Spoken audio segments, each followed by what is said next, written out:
One of the greatest pitfalls for our society is the misfortunate mindsets of what we know as addiction. It comes in many forms such as money, drugs, internet, sex, stealing, procrastination, knowledge, food, games, nicotine, giving up, sadness, happiness, anger, emotions and more.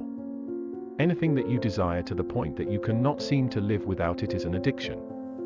Would that mean that not being able to live without a particular loved one is an addiction?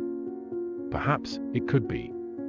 Is it hurting you? Are you mentally draining yourself to maintain a sense of comfort? Is this the same addiction as smoking cigarettes?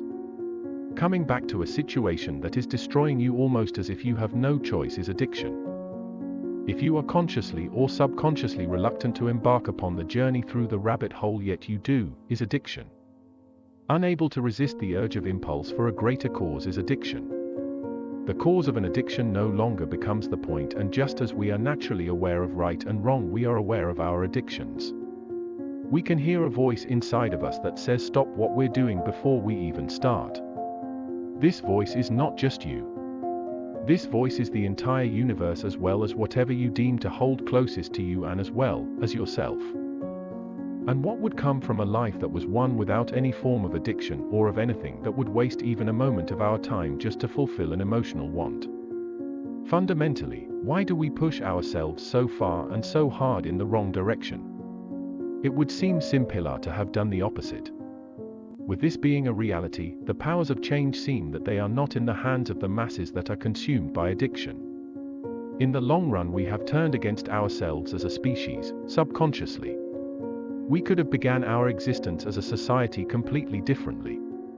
Instead of holding each other hostage, we could have become the masters of our physical universe. Instead of breathing the life out of ourselves, we could have understood life in itself. However the case, it will never be too late to regain control. We could start right now, and we will start right now. You become the boat that will sail you through the seas of life. You become the oceans that will guide your boat through the storms. You, and only you, are the only ones on this boat, and no matter the circumstances, learn to swim. And if you find an island on your journey, be sure to remember it. The moment you find land, live on it. Build your hut that will eventually become a house that will shelter you from hurricanes and tsunamis. Talk to the animals and the insects. Talk to the trees and the rocks and the wind. Talk to the stars and talk to yourself. When you see another boat, greet the sailor. When you are alone again, greet yourself again. Because you are not alone, and you never will be.